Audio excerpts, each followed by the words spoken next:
morning. And I can't wake no more, like, no more. Will you miss me, nigga? Will you miss me, nigga?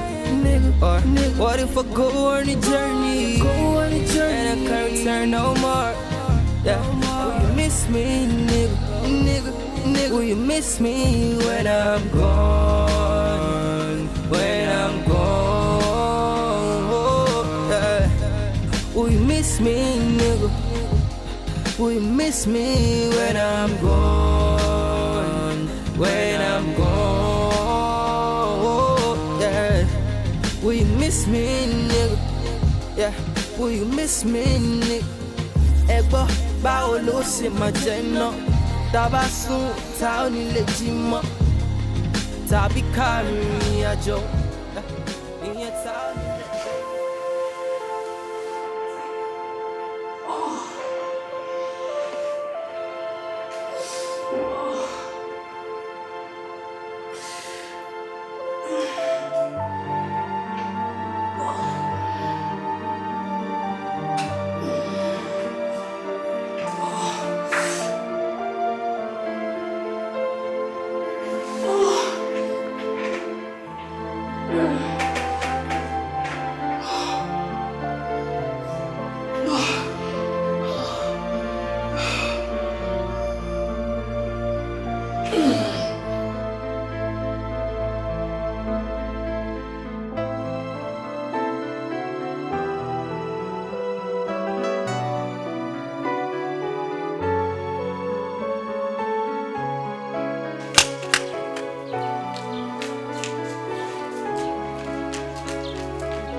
Give it to me.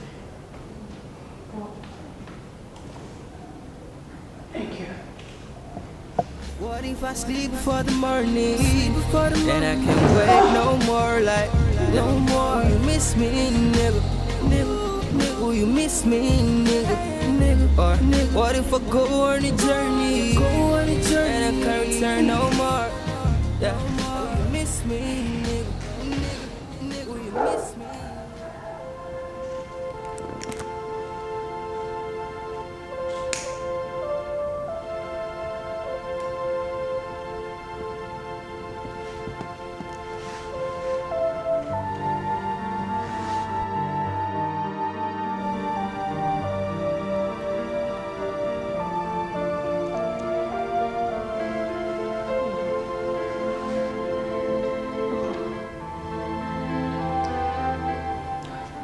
Auntie, mo dẹ̀ ní nǹkan tí mo fẹ́ bá yín sọ tẹ́ bá níbí nù.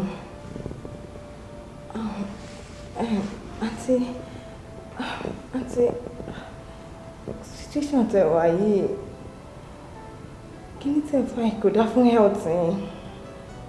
Ṣé bẹ́ẹ̀ ti fi kíní ilẹ̀ tẹ́lẹ̀tẹ́lẹ̀? Kí ló tún wá dé? Oh, Auntie, why?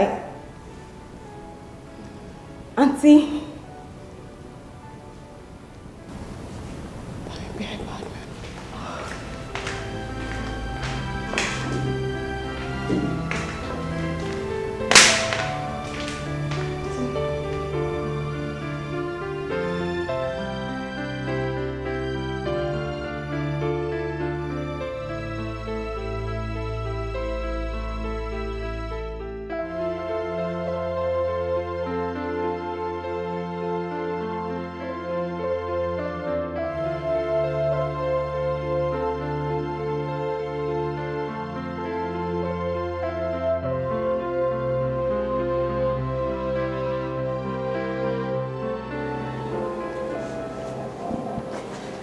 Wakey, wakey.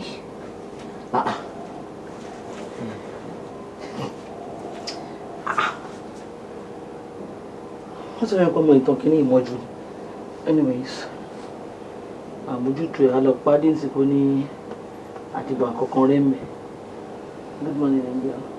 Oh. Is it morning already? It's midnight. My friend, wake up. What? Our customer here. Good morning. Yeah. Wake up. Come and freshen up. So I can make your breakfast. How was the night?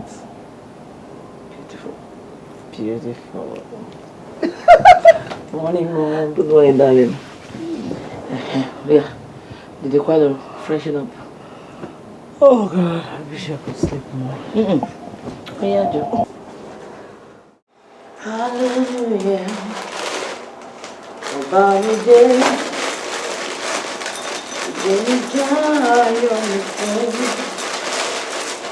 Morning, Jesus. Ọkọ mi balẹ̀, ẹ bá mi yọ̀, ẹ bá mi dé, hallelujah, ẹ bá mi dé. Hold on, Mom. Hey, how was the night, darling? Who's there? Just there. Just there. How many times have I told you to stop negative confessions? My night was good, it's better. Lucky you. Okay.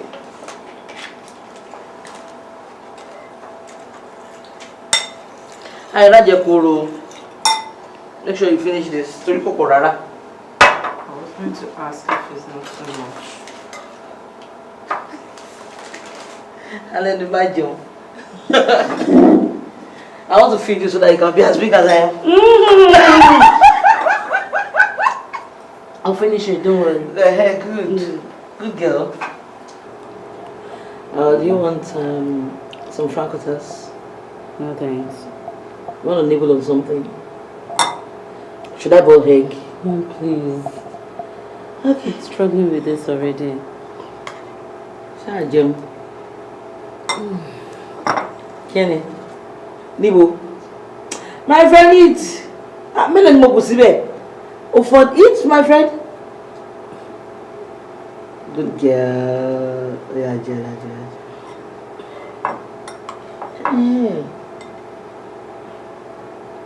Good girl. Eat now. I'm finished. You want me to come and feed you? I'm tired, Mom. I'm weak. I should come and feed you. If you roll him, if you remember, you might roll our babies. Oh, yeah. And I can't wake no more, like, no more. You miss me, nigga. Will you miss me, nigga? Or what if I go on a journey? And I can't return no more. Yeah. Will you miss me, nigga? Will you miss me when I'm gone? When I'm gone, yeah. Will you miss me, nigga? Will you miss me when I'm gone? When I'm gone, yeah. Will you miss me, nigga? Yeah. Will you miss me, nigga? Ego, báwo ló ṣe máa jẹ náà? Tá bá sùn, tá ò ní lè jí mọ́. Tàbí ká rìnrìn àjò, ìyẹn tá ò ní lè dé mọ́. Ayé Elégùṣì ìyẹn ò ṣe jẹ mọ́. Ayé onírú tí wá dohun àná. Alálẹ̀ Friday will be no more. Olóṣó champagne will be no more. Báwo ló ṣe fẹ́ rí tá ò ní lè dìde rí all our friends and family.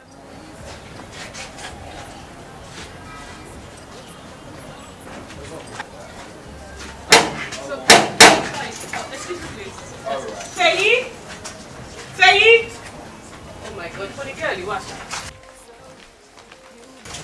Yeah, who that? Who is it?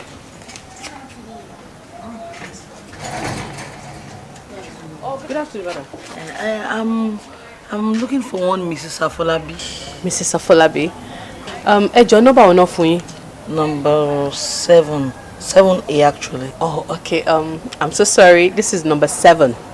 But 7A wà lẹ́gbẹ̀ẹ́ mi bẹ́ẹ̀. Oh, I'm sorry. Oh, no problem. I'm No, it's okay. Thank you very much. You're welcome, madam.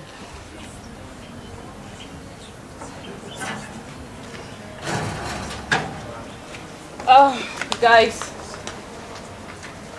So sorry about that. So I'll see you all in the next meeting. And one thing, and that is very, very important, and make sure we look good, dada, and make yourselves happy, okay? All right, so I'll see you all. Huh? You're welcome. All right, so darling, take care of yourself, okay? And Calvin. Yes, ma'am. Don't forget to call me, okay? Of course, I'll call you. Guys, off you go.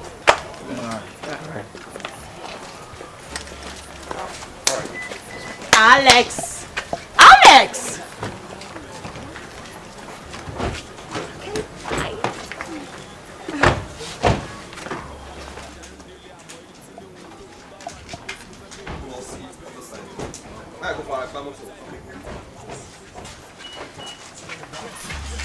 What if I sleep before the morning?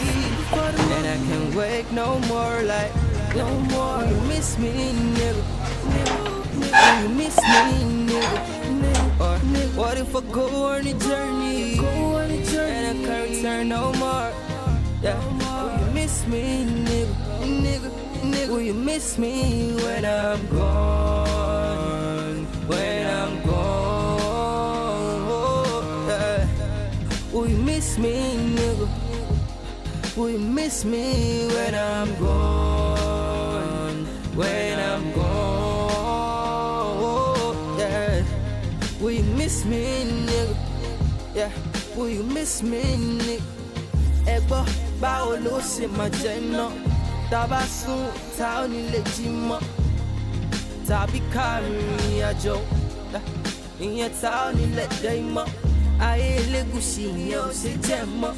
Ayé onírú tí wá dohun àná. Alálẹ̀ Friday will be no more. Olóṣó champagne will be no more. Báwo ló ṣe fẹ́ rí ta onílé dìde rí all our friends and families. Niggas know the street, even our enemies. Waiting them go talk, tell me waiting them go feel like.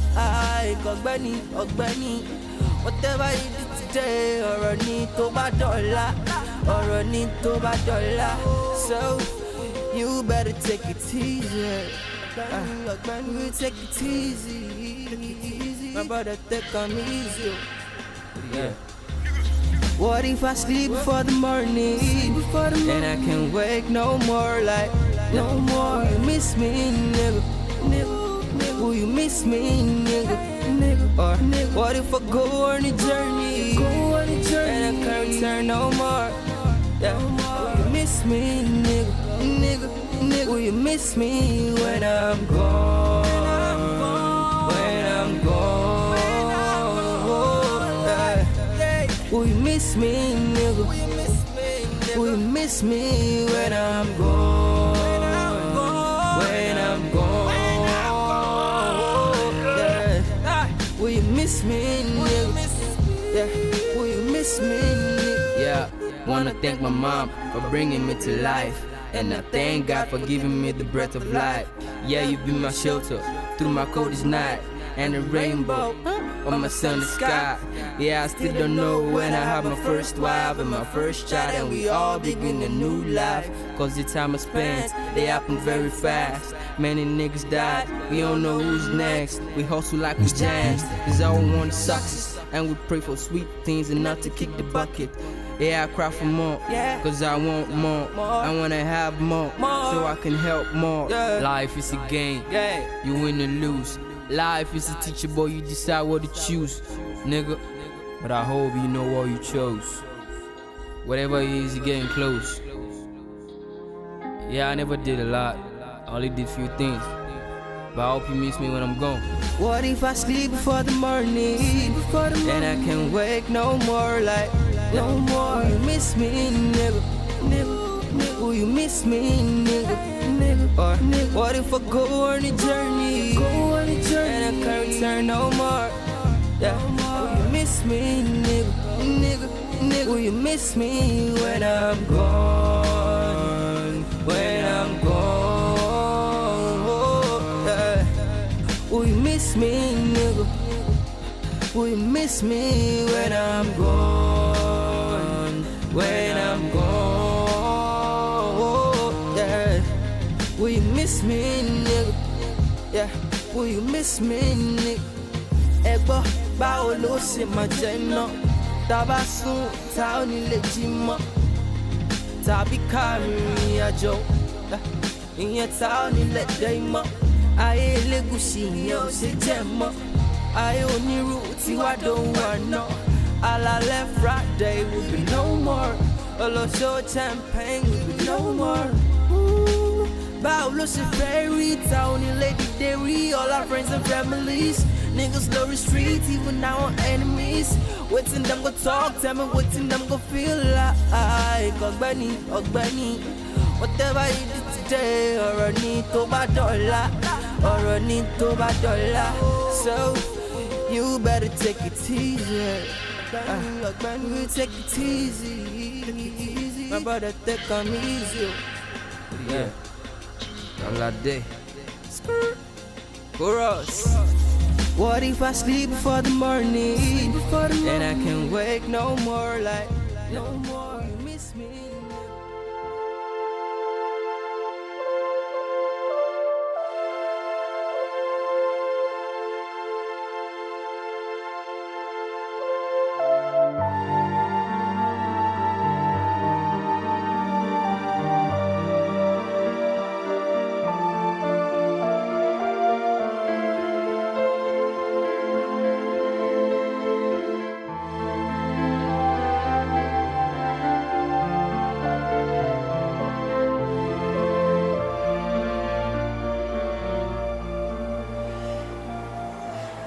Why are you doing this to yourself?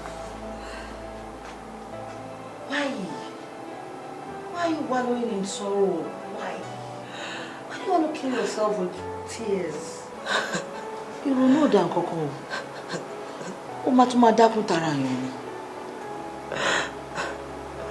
Mom. Yes, come. What is the meaning of life to me? I don't even know the nature of my sickness. And whenever I ask you, you don't give me any answer.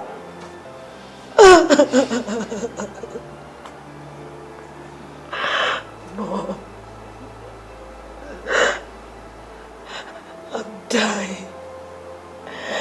I'm dying, Mom. I'm dying.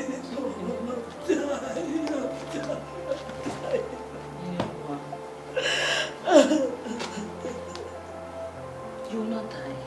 I have told you times without numbers. Stop saying negative things to yourself. Stop this negative confession. You'll not die. You're not dying. Hey. Sure,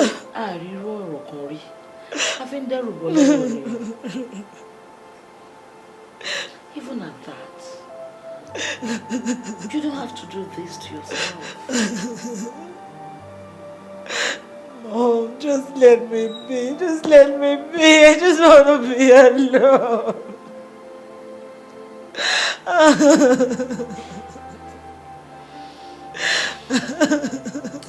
Ineliwa, I met an old friend of mine and she gave me an address. When I got to the estate, I went to the wrong house. You know, Moita Park Moto Lori Shirishita, different exotic cars and but we will be into Moalobani Wajuwe a little no longer for me. And that's just 3 buildings away from the house. How the Kokotoko catch attention me was I saw different kind of people in the house, you know, they were all looking good, reeking of wealth, you know, and out of curiosity, I wanted to know what meeting they were holding. You know, so I went back to ask her. The last time I was here, I noticed that there were cars inside and outside the compound. Lots of cars actually, and I know they can't be yours. You know, and then Watuma Wale again. mo tún rí àwọn èèyàn, you know, àwọn èèyàn jàǹkànjàǹkàn, àwọn èèyàn tó jọjú, you know, they're good looking and I'm sure they're well to do, you know. So má wò pé irú ẹgbẹ́ báyìí ó máa ń dà kí èèyàn máa wà ń bẹ̀ o because mi really mọ̀ nǹkan tẹ̀ ń ṣe náà, mo kàn feel pé ma like láti join tí mo ṣe wá rí yín. Wow. Once again, you're welcome, madam. Thank you. Àwọn èèyàn tẹ́ rí lọ́jọ́ yẹn, truly they are all well to do. But at the same time, ó ní àìsàn kan àbí mi tí gbogbo wọn ń là kọjá.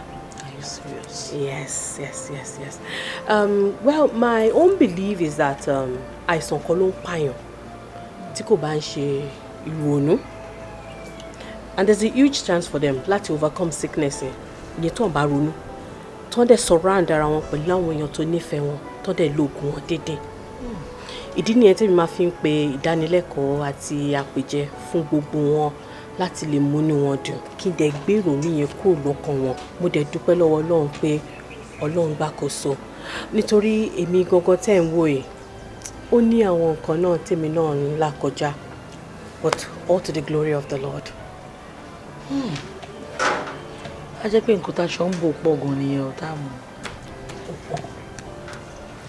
Well, I appreciate your courage. Well done. Thank you so much, madam. But all the same, you're free. Eliwa, join wa. Of course I want to. Thank you so much. You know, bí wọ́n ṣe ń live good tó enjoy life ara wọn nìyẹn because wọ́n ríra wọn ní gbogbo ìgbà. Ilé-Olúwa. I was thinking if you can join them, or what do you think?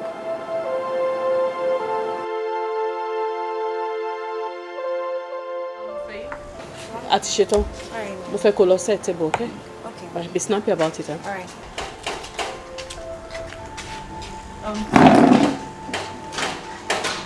Yeah, who is it? Who? Faye? Faye? Faye? Lushy Gate. No, open.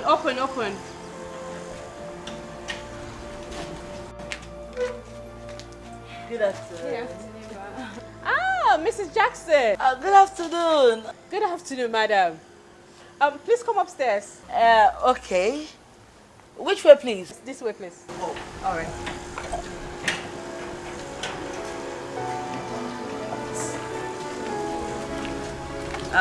Guys, we have visitors. Come, madam. Yes, ma. Sure, okay. Yeah, I'm fine. Meet my daughter, Ilé-Olúwa. Oh, Imi.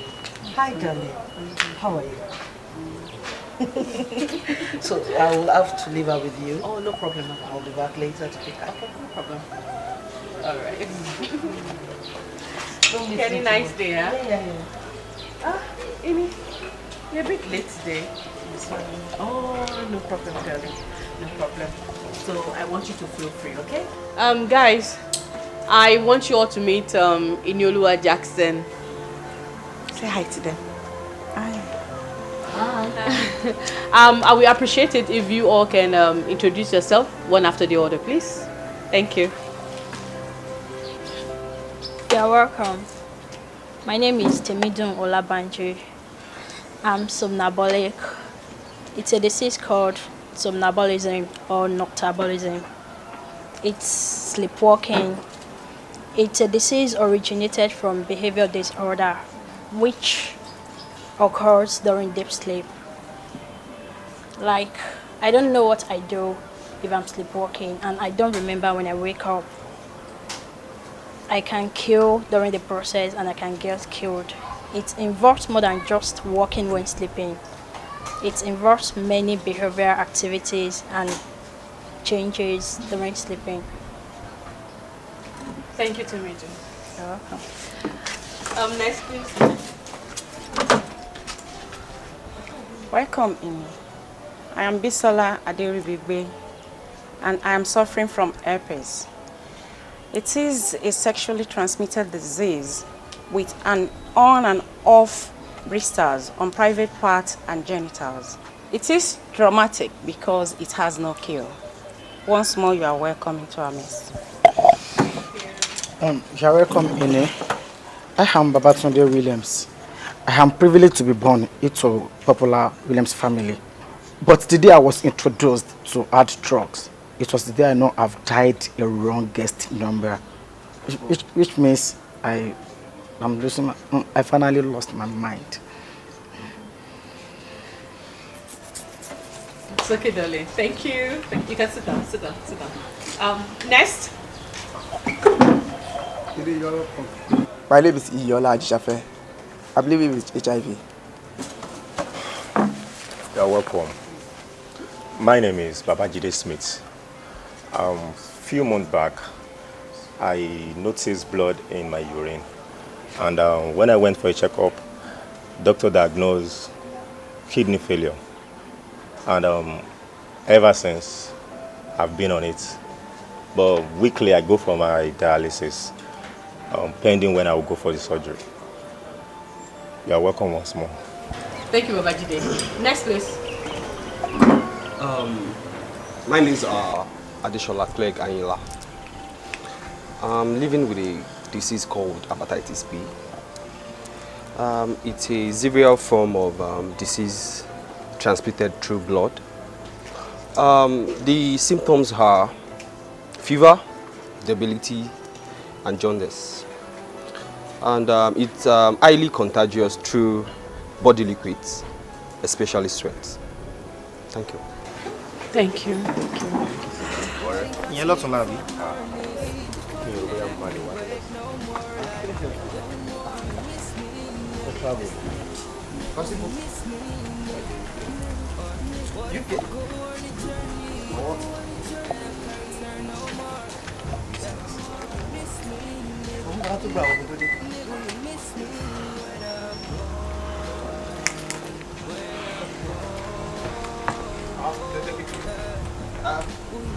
guys are leaving, right? Yeah. Alright, okay, so. Alright, guys.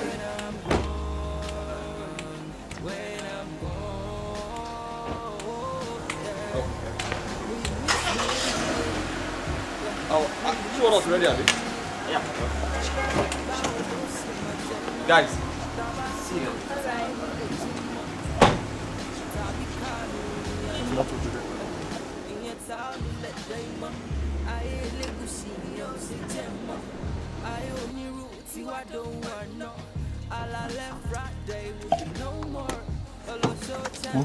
Mumbo.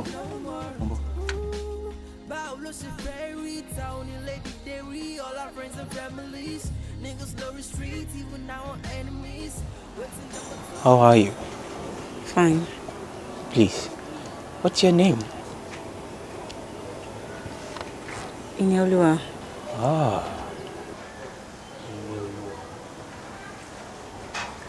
You are a very beautiful lady. Inyolua. I hope I didn't keep you waiting. How did it go? Hello. Hello. Shall we? I'll see you around. If I sleep before the morning, then I can wake no more like. Okay. Yes, we can go. Will you miss me, nigga? Or what if I go on a journey? So. I'm so excited. I know. I know. Okay.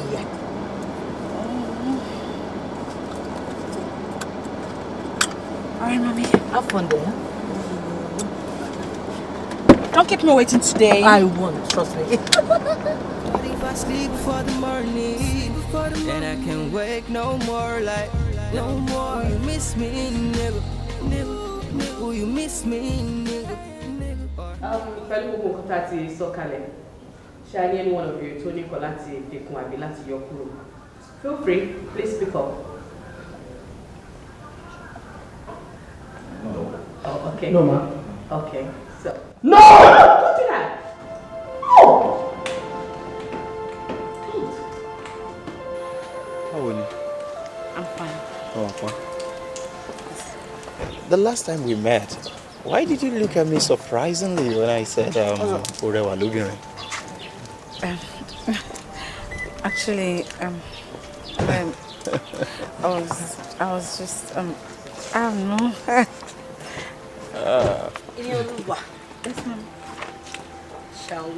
Hello. Hello. I'm seeing you again the second time. Hey, yeah. Nah. Anyway, how are you? I'm very fine, thank you. We are in the middle of a very important discussion. Maybe you should go while we come after you, ma. Yes, mommy. We'll come after you. All right, if you say so.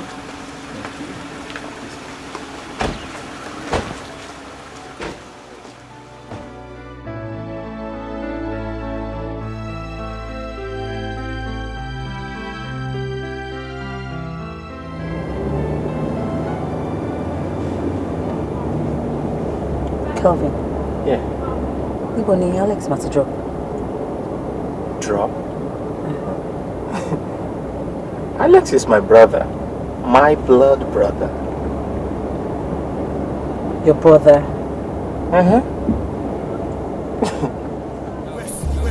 What if I sleep before the morning?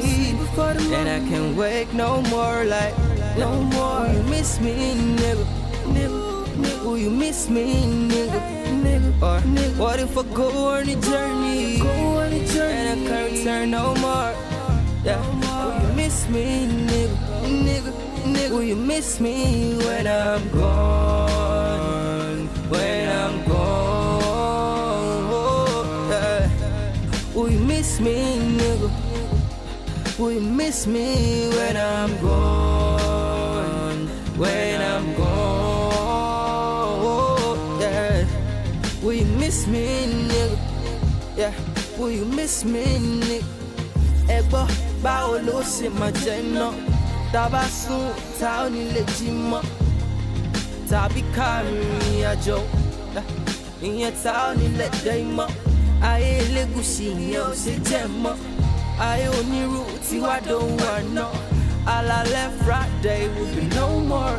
Olóṣó champagne will be no more. Báwo ló ṣe fẹ́ rí ta onílé dìde rí all our friends and families.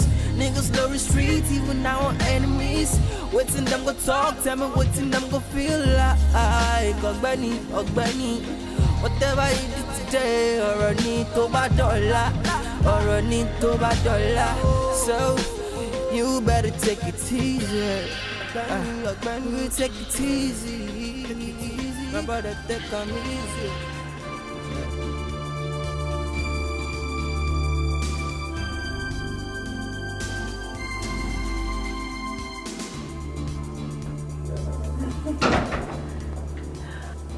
Cabo. Thank you. But Kelvin, I've been willing to ask again. Kí ló dé tó fi jẹ́ pé ìgbà tí mo fẹ́ yọ headset orí Alex, there was so much fuse around it. Wọ́n fẹ́ kí n yọ. Why?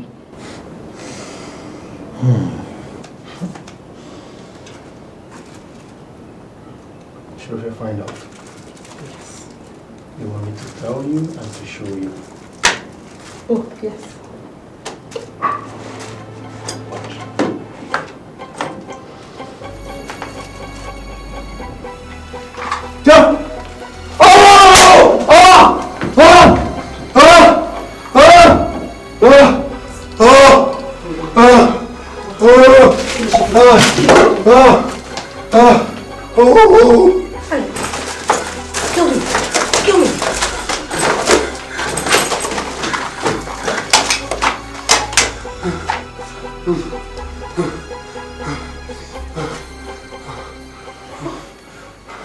What was that?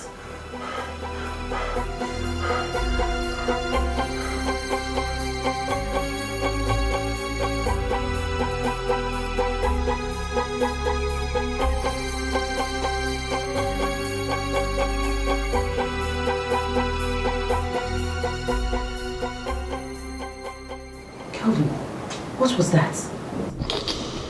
Kí ló fà dúró? Kí ló ṣẹlẹ̀? Àlàyé tí mo fẹ́ jẹ́ kó yé ẹ náà nìyẹn. Látìgbà tí accident ti ṣẹlẹ̀, tí o fi orí gbá, ni doctor ti advice wá pé any little thing ló máa mú bínú. Wọ́n ṣe mú suggestion headset wá.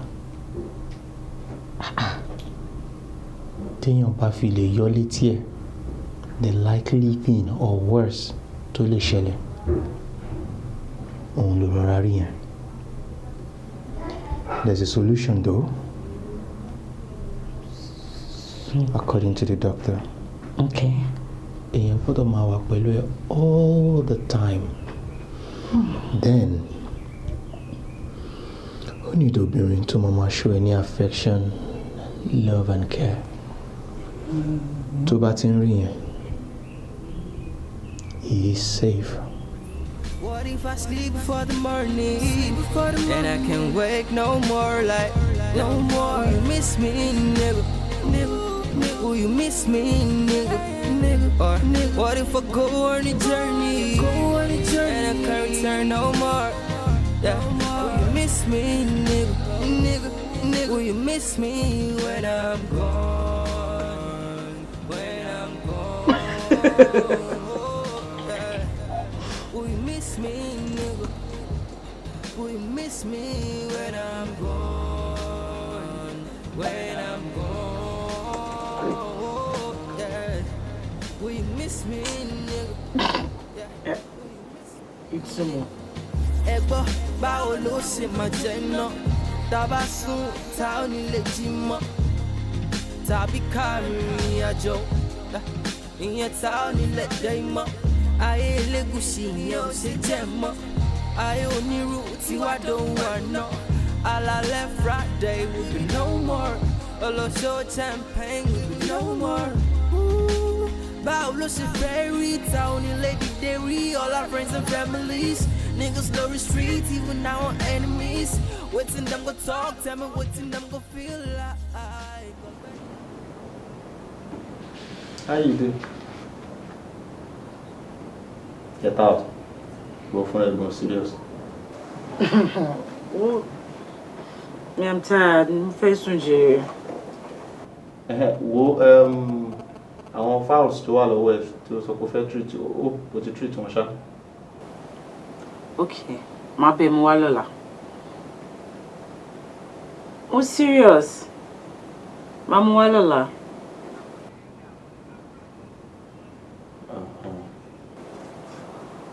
I'm tired, Joe, Darren. What if I sleep before the morning? And I can't wake no more, like, no more. Will you miss me, nigga, nigga? Will you miss me, nigga, nigga? Or what if I go on a journey? And I can't return no more. Yeah. Will you miss me, nigga, nigga, nigga? Will you miss me when I'm gone?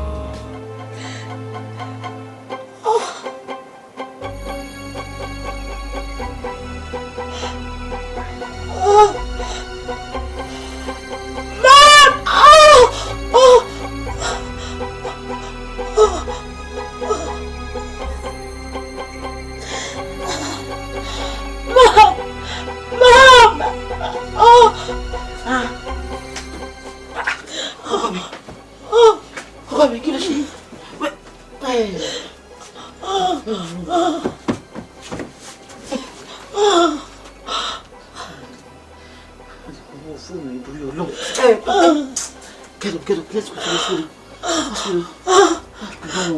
No, no. Hey, ma, do I open this food, Abi? Oh yeah. Shall we do your no chair? Shall I give you one? Shall I give you Abi? Hey, do it. Hey, step back. Hey, oh yeah.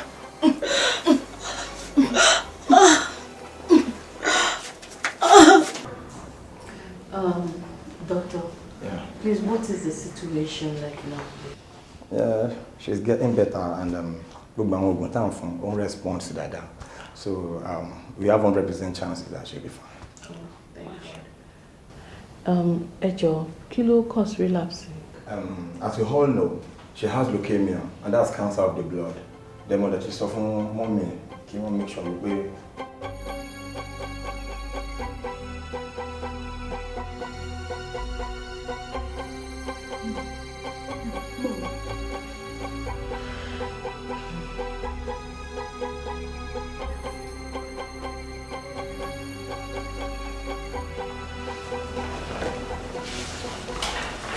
Auntie. Báwo la rẹ̀? A dúpẹ́ lọ́wọ́ Ọlọ́run, ó ti ń get better. Ọlọ́run ṣeun.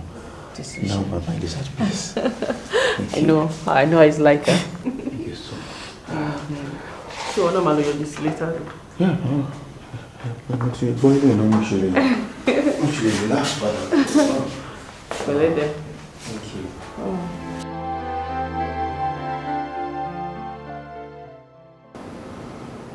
Ẹni Olúwa,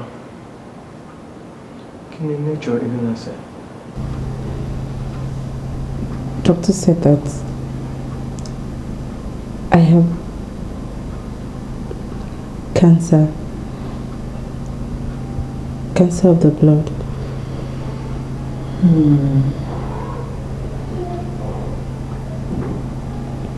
So, kí ni treatment plan tó wà ńlẹ̀? Still trying to put one or two things in place.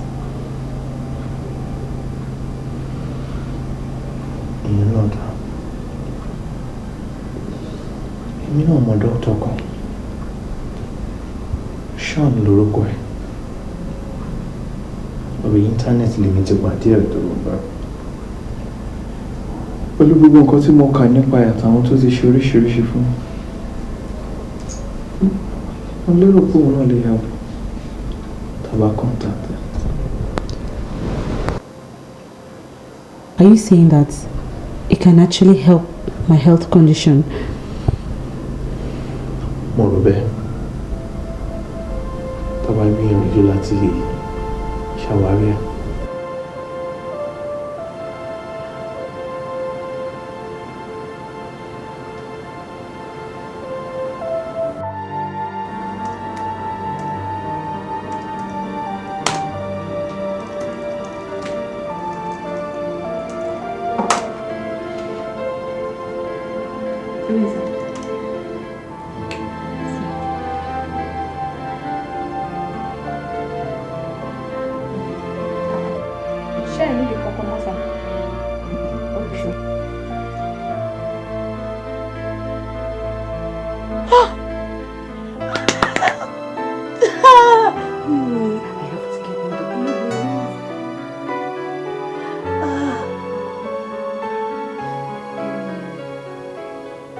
Hello, Calvin. Sweetie, how are you? Guess what? I have good news for you. Dr. Sean to reply message wa. Oh, wo nǹkan tó dá ni o. Oh, trust me. Not to send our other messages, see. Àbí o, a dúpẹ́. Báwo la ṣe máa wá ríra? Ìyẹn dọ̀la nìyẹn. Oh, okay. Lọ́la. All right. I'll keep you posted. All right. Take care. Kò sí wàhálà. Màá pàdé ẹ then. All right. Yeah, bye.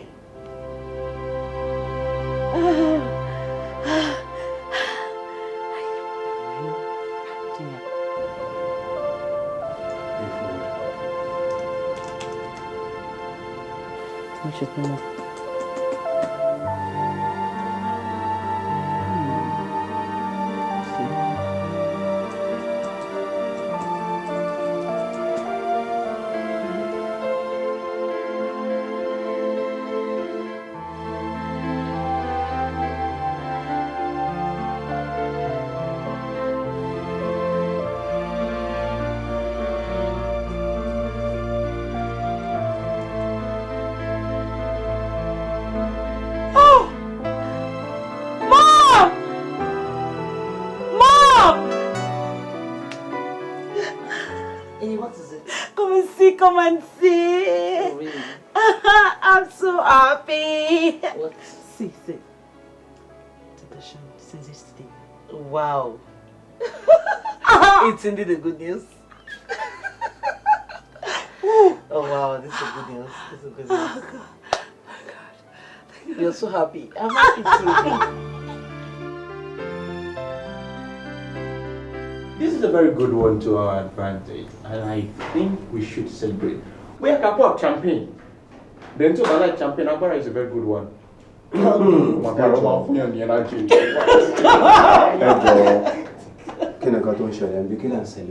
Thank you.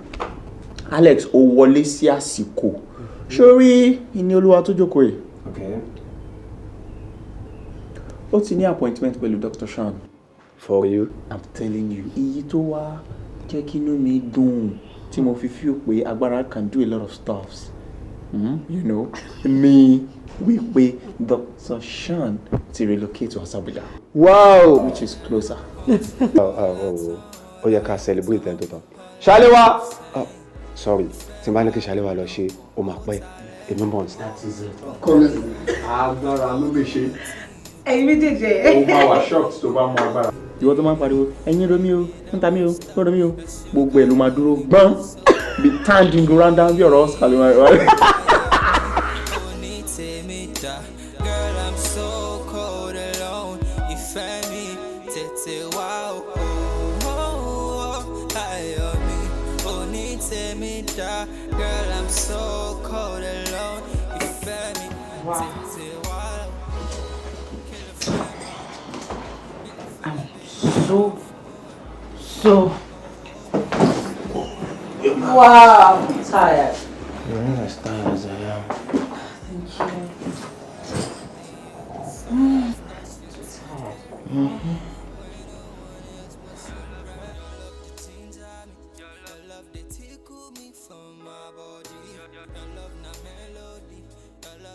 Any call, sir?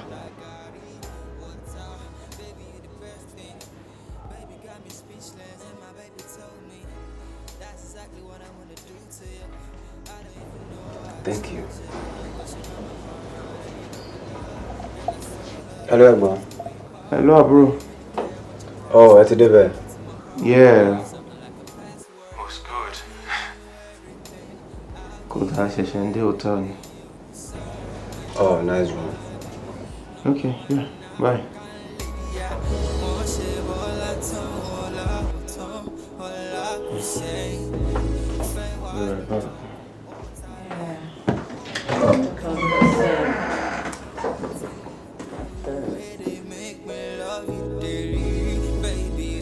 Stop your sugar loving cause so don't want me. You feel me, baby.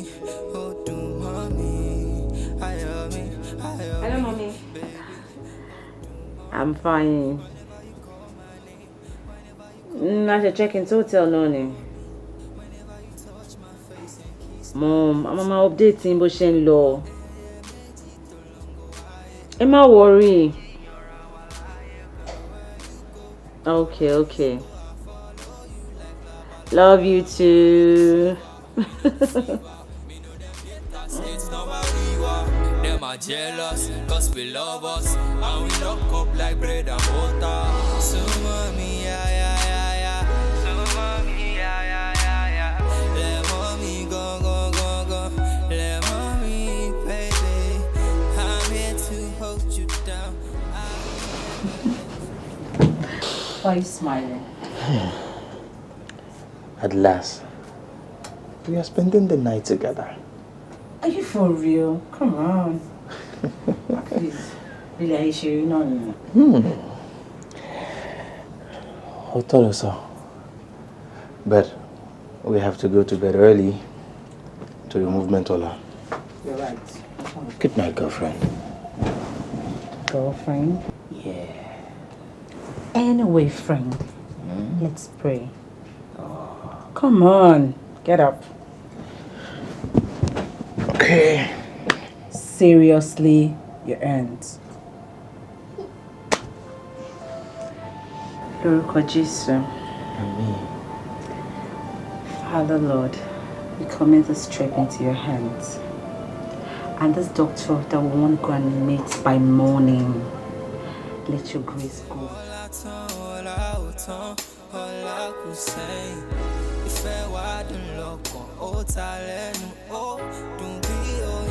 I know the thing you do, they make me love you daily.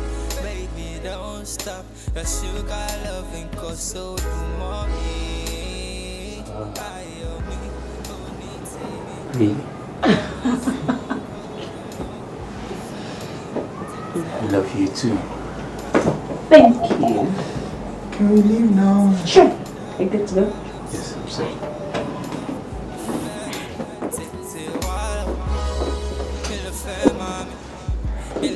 Baby, my phone.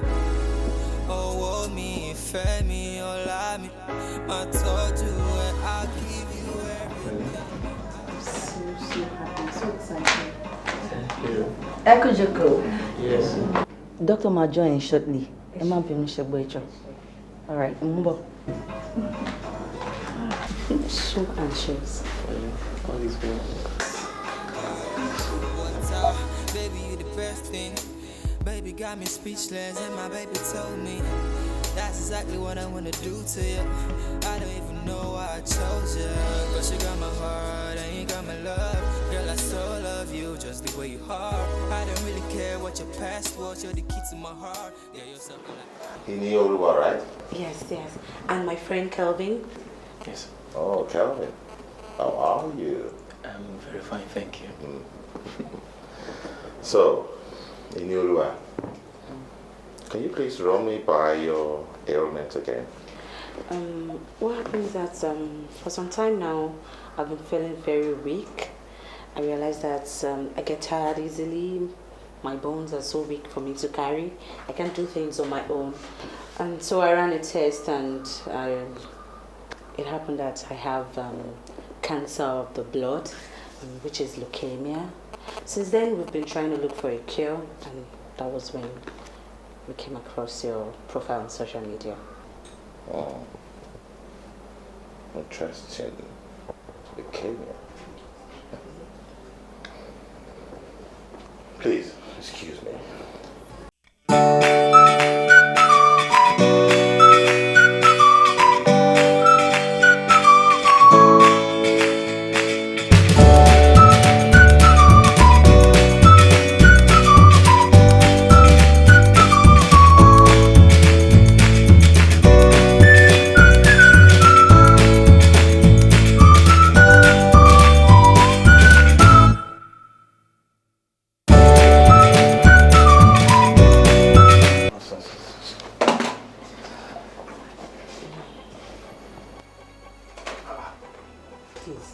What sort of nonsense is this? Calm down. Stop telling me to calm down. Do you think we came this far to listen to music?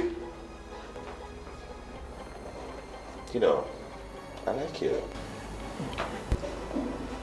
I like you. I like the way you reacted just now. Shows you're very normal. You were proactive. You have some youthful exuberance in you. Nice, nice. But can you please go out? Go, just... Sorry. Okay. That was politely stated, right? Not go out. Please get out of my house now. Dr. Shin. This is funny. Get out. Dr. Shin. I'm so sorry. I didn't do that intentionally. I didn't mean to do it. You broke my glass. Oh, listen, I'm sorry. And you spilled my cognac. I'm sorry. You please just go. But Dr. Shin, please. Go. I said both of you get out of my house now. But don't let me shout. Get out! Open the door and go out. I said open the door and go.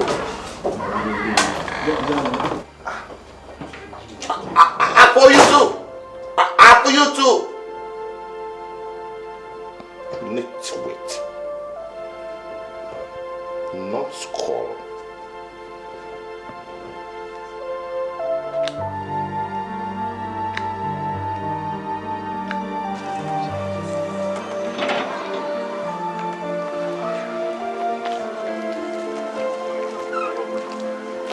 Uncle látàrọ̀ tẹ́ ti dá mi dúró sí bí báyìí. Ẹ̀hún kó ti bá lọ drop ẹ̀yin náà sẹ́yìn sí mo tún níbo mi tí mo ń lọ.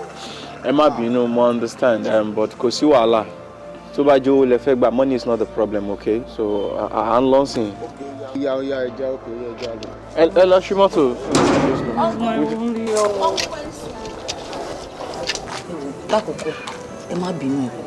But uncle, ẹ jẹ́ máa lọ. Ẹ jọ̀ọ́, ẹ mọ̀ kí mo tún lọ bomi. Pé ẹ rántí iṣẹ́ wa ìpà wà la fi ń ṣiṣẹ́ yìí. Ẹ relax ara yín now. Mo ti ní kò sí wàhálà. Okay, gbogbo hours tẹ́ bá lò ẹ charge wa, we'll pay you your money. Money is not the problem. Okay, ẹ bá tàṣẹ́ pé máa fún mi ní owó tí bá béèrè. Kò sí wàhálà. Fine, thank you. Má dóde. Ṣé bí mo yín sọ lọ? Ẹ ṣáà má bínú.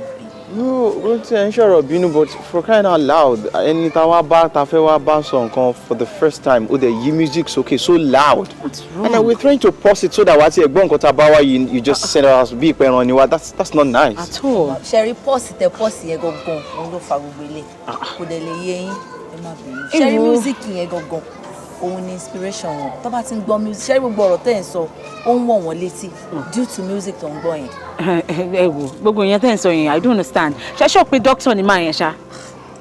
Doctor ni wọ́n. Ṣẹ̀rí nǹkan tó ṣẹlẹ̀ yìí is not the first time. Ẹ̀yin ni kọ́kọ́ lè máa kọ́ complain rẹ̀.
But mo explain for no understand. No. It's fine. Eshegon, thank you very much for understanding. Thank you. Okay, so kí lẹ suggest pé ká ṣe ńsìn. Uncle, just hold on. We'll be back. Kò sí wàhálà. Bá ti ní ẹ máa sanwó mi kò sí wàhálà. Kí lẹ pawó náà mo gbé mọ́tò síta. Èmi náà wà mí báyìí. We'll pay you your cash, okay? Let's go. We are very sorry about our actions. Please forgive us. Please, Dr. Sean, please forgive us. We're sorry. You're begging me now. After you called my music. Nonsense. I'm sorry. When both of them are done, shut me down. Okay, sir. I'm sorry, please.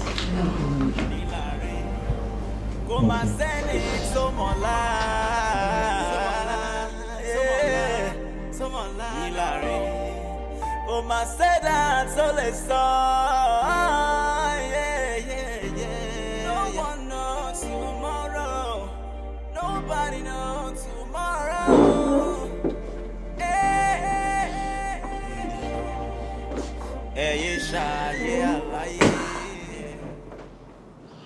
Hello, Mom. Ben has Paradise Hotel. Mommy, I didn't believe me. Doctor, I don't know. Me, Mommy, what she might describe. Real doctor, When we're busy trying to explain in Kotobewawa, my uncle, if you want music, or if you want motzi. Seriously? Kelvin Shebinu niye, who lost switch of music here. And the man took offense with that. The man just sent us out, Mom.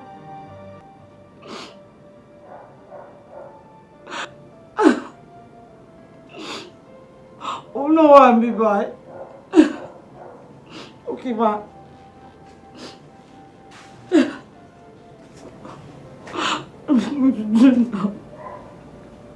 Yes, ma. It is well, ma. Allah Ashana.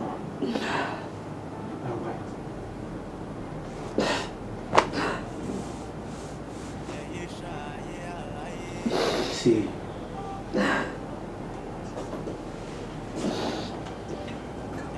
Everything is going to be fine. I'm sure. I'm sure you won't need to stress yourself. Everything is under control, okay? Be yourself, that's all you need, okay?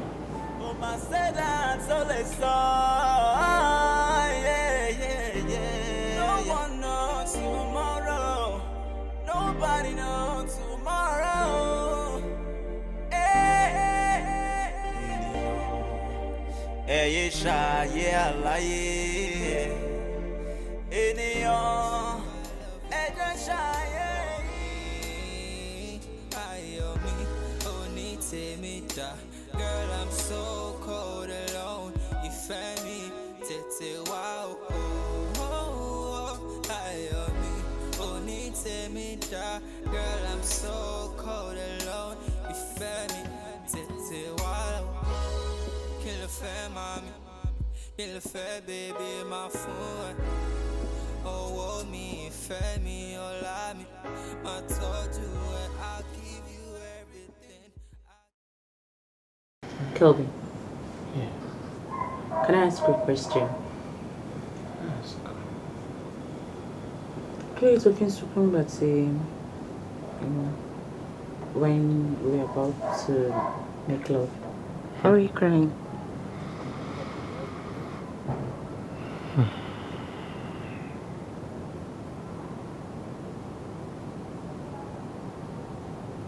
I don't want to lose you.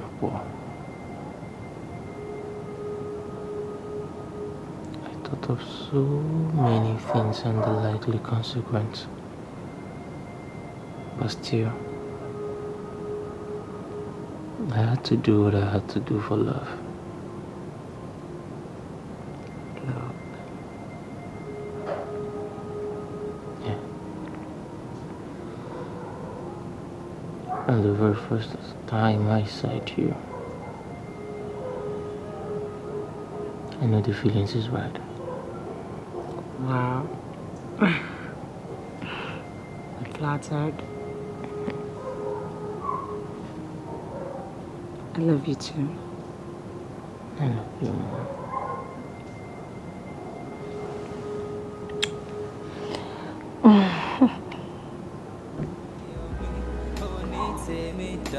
Girl, I'm so cold alone. Ìfẹ́ mi tètè wá o. Ayọ̀ mi ò ní tèmi dá. Girl, I'm so cold alone. Ìfẹ́ mi tètè wá o. Kí ló fẹ́ mami, kí ló fẹ́ baby máa fún ẹ. Owó mi, ìfẹ́ mi, ọlá mi, máa tọ́jú ẹ. I'll give you everything.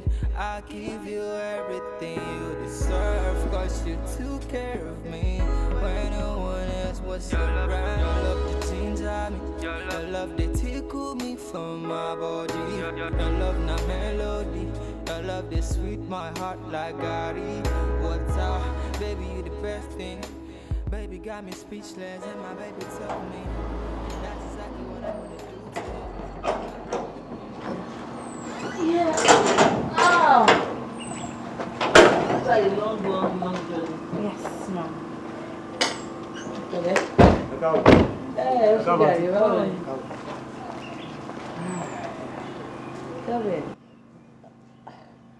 kí ló ṣe? Cause mo notice pé wàá ṣe ń bọ̀ lọ́nà láti nǹkan you've been moody, your countenance is not happy at all. Are you sure you're fine? Yeah, òótọ́ nínú mi ò dùn torí we have to go on a long journey like this and then coming back with nothing, not like a waste. I understand. You know you're only doing zero combine, but even at that, you don't have to worry yourself over it. I know that all will be well. Everything will be fine. Trust God. My room. Eja wole. Mom. Oh.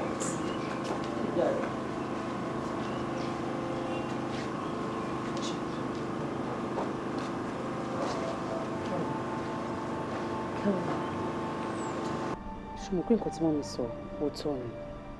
Èmi gan notice ẹ̀. You've been all moody. Tá fi kúrò l'hotel Abuja, tá fi land, tí mọ́mí fi wá pick wa. You've been quiet and you're not looking your usual cheerful self. Don't worry, I'm fine.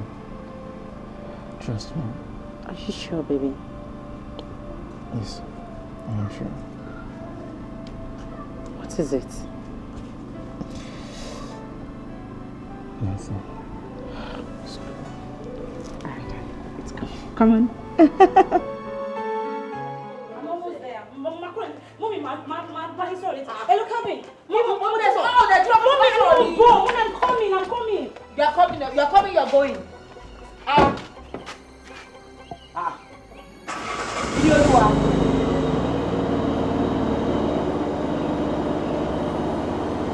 don't know what?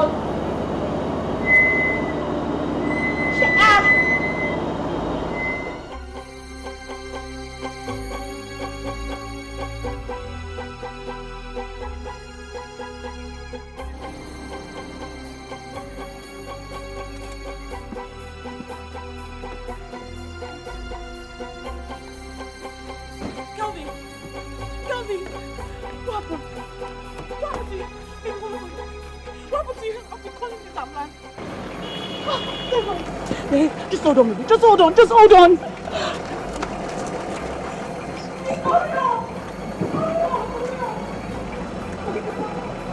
Oh!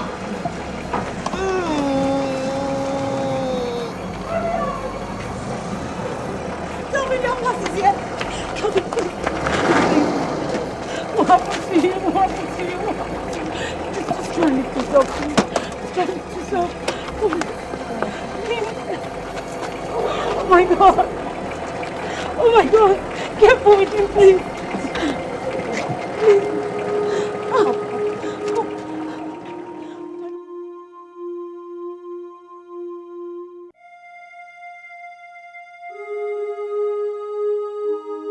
And I can't wake no more, like, no more. You miss me, nigga. Will you miss me, nigga? Or what if I go on a journey? And I can't return no more. Yeah. Will you miss me, nigga? Will you miss me when I'm gone? When I'm gone. Yeah. Will you miss me, nigga? Will you miss me when I'm gone? When I'm gone, yeah. Will you miss me, nigga? Yeah. Will you miss me, nigga? Ebo, báwo ló ṣe máa jẹ́ náà? Tá bá sùn, tá ò ní lè jí mọ́. Tàbí ká rìnrìn àjò, ìyẹn tá ò ní lè dé mọ́. Ayé elégùṣì ìyẹn ò ṣe jẹ́ mọ́. Ayé onírú tí wá dóhùn àná.